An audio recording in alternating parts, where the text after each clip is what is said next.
Halo adik-adik, kalian udah pada siap belajar belum? Perkenalkan, aku Kak Eri. Hari ini kita akan belajar sesuatu yang menarik banget tentang sejarah terbentuknya sosiologi. Nah, adik-adik tahu gak sih ratu dari ilmu sosial itu apa? Yap, bener banget, sosiologi. Nah, pada awalnya sosiologi ini dicetuskan namanya oleh Auguste Comte dengan fisika sosial. Lah, kok fisika sosial? Emang apa hubungannya dengan ilmu alam? Nah, untuk mengkaji hal tersebut, kita akan mencoba mengkaji lebih dalam mengenai sejarah revolusi Prancis. Namun, sebelum menjauh lebih dalam, kakak harap setelah mempelajari ini, kalian akan dapat yang pertama, mendeskripsikan mengenai sejarah revolusi Prancis.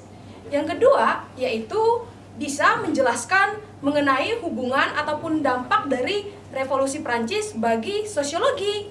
Dan yang ketiga yaitu menjelaskan pemikiran Auguste Comte terhadap pembentukan nama sosiologi. Revolusi Prancis. Revolusi Prancis merupakan salah satu peristiwa politik paling epik di abad ke-18. Revolusi ini membawa perubahan besar bagi negara Prancis. Revolusi ini terjadi antara tahun 1787 sampai 1799. Emang apa sih yang melatar belakangi revolusi ini? Pertama, yaitu kondisi negara Prancis yang sedang gak baik-baik aja. Kenapa hal ini bisa terjadi? Hal ini dipengaruhi oleh perilaku konsumtif daripada Raja Louis XVI dan istrinya Marie Antoinette, sehingga perekonomian negara semakin terpuruk kala hal ini. Kemudian yang kedua yaitu kas negara yang habis karena membantu perang kemerdekaan Amerika Serikat. Di sisi lain, Prancis sedang kekurangan duit, namun mereka malah membantu Amerika untuk berperang. Kemudian yang ketiga adalah karena rakyat disuruh untuk bayar pajak yang mahal banget nih, sementara bangsawan dan pendeta itu bebas dari pajak. Nggak adil banget bukan? Kemudian puncaknya pada tahun 1789 rakyat mulai menyerang penjara Bastille. Kenapa harus penjara Bastille? Karena penjara ini merupakan simbol kekuatan dari Raja Louis XVI. Revolusi Prancis meninggalkan impact yang banyak banget setelahnya. Contohnya seperti ketidakstabilan sosial dan juga konflik.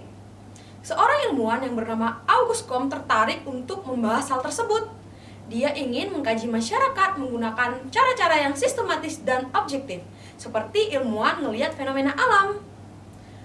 Comte percaya bahwasanya masyarakat mempunyai pola-pola dan juga hukum-hukum seperti gravitasi dalam fisika. Tujuannya adalah dia ingin melihat gimana cara masyarakat bekerja sehingga pada akhirnya menciptakan harmonisasi sosial. Comte pun mencetuskan nama fisika sosial. Auguste Comte merupakan bapak pendiri sosiologi. Dia merupakan orang yang pertama kali ngomong, "Hey, kita harus melihat masyarakat menggunakan hal-hal ilmiah." Contohnya kayak ilmuwan melihat fenomena alam. Akhirnya dia mencetuskan nama fisika sosial. Namun, fisika sosial ini berubah namanya karena udah ada orang lain yang gunain nama itu. Akhirnya Auguste Comte pun membentuk namanya menjadi sosiologi, berasal dari dua kata, yaitu socius yang artinya adalah ilmu dan logos yang artinya adalah masyarakat, dan menjadilah ilmu sosiologi yang kita kenal saat ini. Gimana adik-adik? Udah paham belum dengan materinya? Untuk itu, adik-adik harus menjawab soal-soal berikut ini.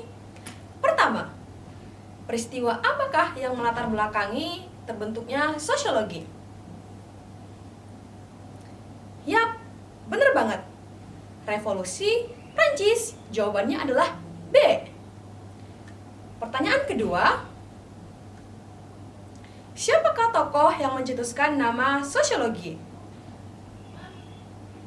Jawabannya adalah C. Auguste Comte. Yang ketiga, sebelum berubah nama menjadi sosiologi, ilmu ini disebut sebagai apa?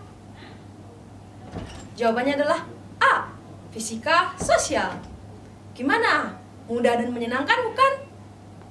Nah, untuk itu, sekian dulu video pembelajaran hari ini. Aku Eri Sakina Piliang, aku ucapin terima kasih. Bye-bye.